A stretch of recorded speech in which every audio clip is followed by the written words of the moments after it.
Sometimes in life we have things that keep us from moving on. Um, Roadblocks, um, dead ends. There's a biblical term. It's called stronghold. It's uh, it's something big inside of you that keeps you from moving on to where you want to be. I think everybody has them. And weaknesses that keep us from prospering, that keep us from succeeding, that keep us from being where we want to be and doing what we want to do. Big one for me is the fear of rejection. Rejection stinks. I don't like it. I don't like setting myself up for rejection. It's one thing that I have learned in my many years upon planet Earth is that I don't like to ask for anything. I don't like to put myself out there a lot of times to ask for something that somebody's going to turn me down. A lot of times when you are talking to somebody about buying something, like on Craigslist or some of the many sales um, pages here on Facebook, you hear them say, "Make me an offer." All I can do is say no. Well, the problem with them saying no is that you feel rejected.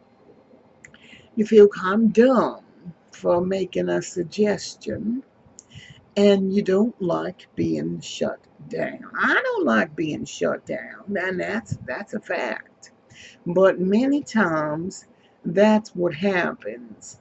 And before we allow ourselves the pain of being rejected, we'd rather just not even attempt to succeed.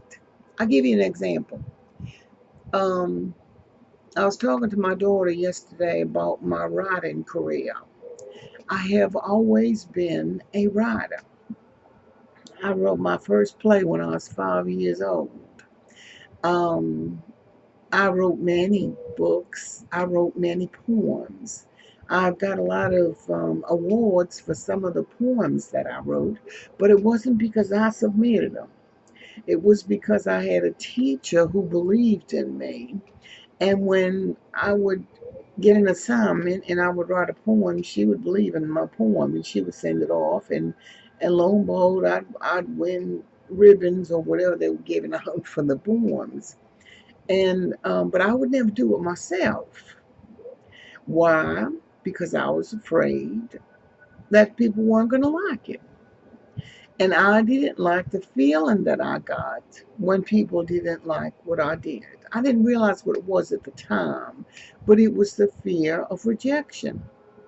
Later on, as I wrote children's book, I wrote a lot of children's books because I thought that I was very good with kids and that I was, you know, I wrote a lot of children's books. And I was married to an artist, so I thought, what a perfect combination for me to be able to write the books and for him to be able to illustrate them. Well, I was always writing books, but I was never sending them off to the publishers.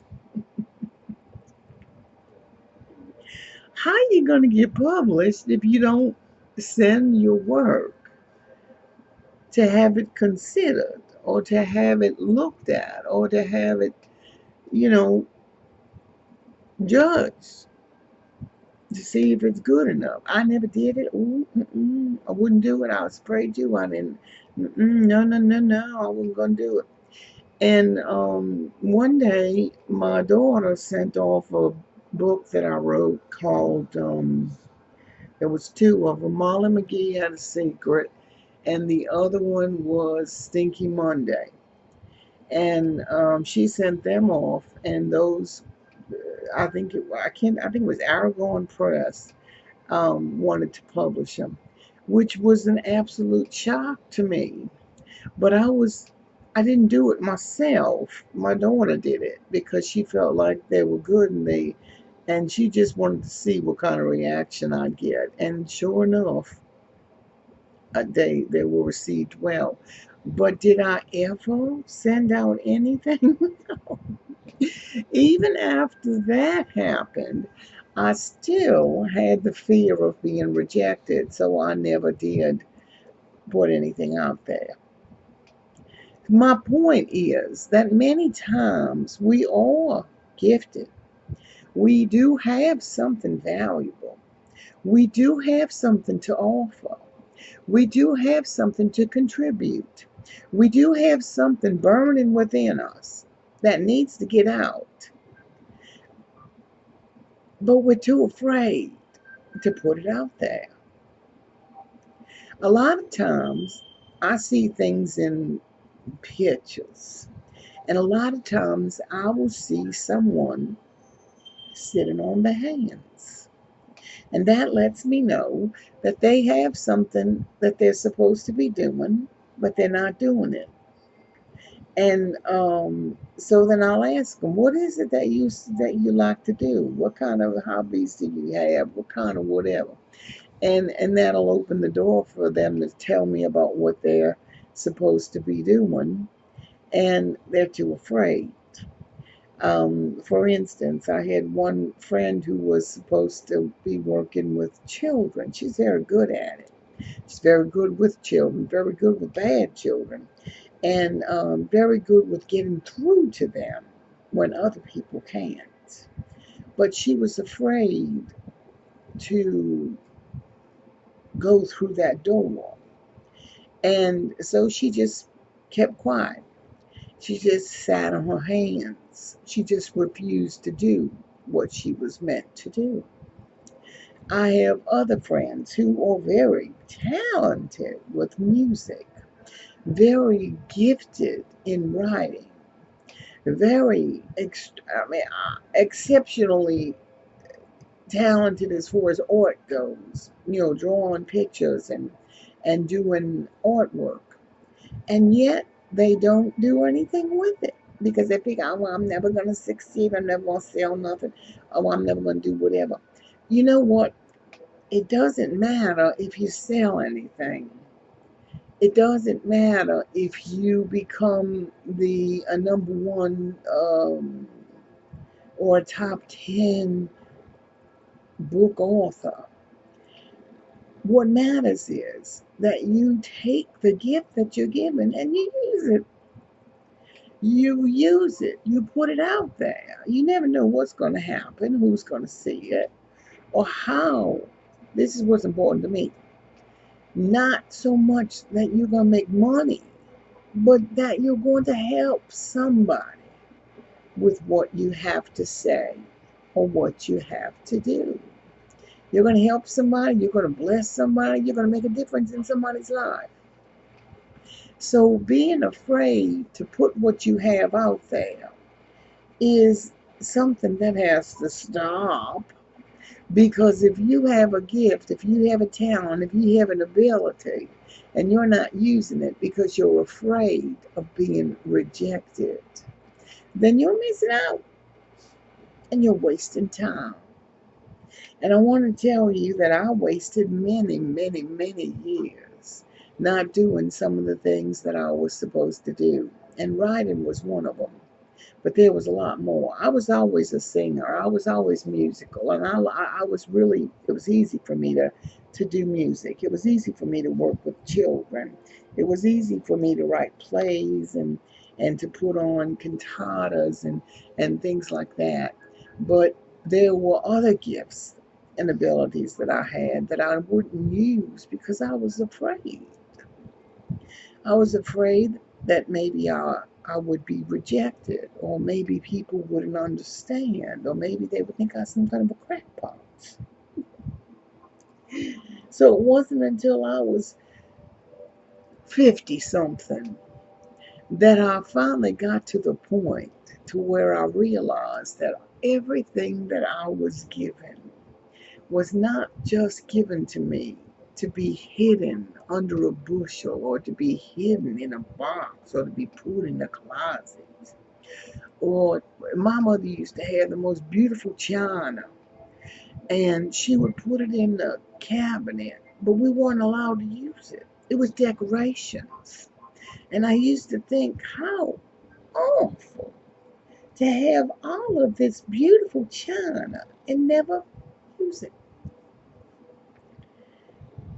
I remember getting a couple of boxes of Gibson china after Christmas one year, and I kept that china for Thanksgiving, Christmas, and Easter dinner, and that's the only time we ever used it because it was special. And then when we moved to Ohio, it got used every day by the aides that take care of my daughter and destroyed. Plates were broken, bowls went bye-bye. The only thing that's left right now are the cups and saucers. And I paid, which was a lot of money for me, about $60 a box. So that was $120 for an 8-piece set. And I remember being so angry with them for destroying that thing. But it was meant to be used.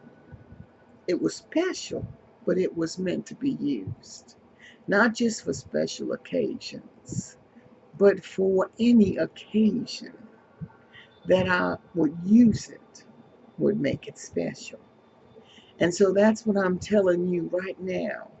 If you have a gift, if you have an ability, if you have something burning within you that needs to be used, stop hiding it. Stop sitting on your hands. Stop being afraid of being rejected.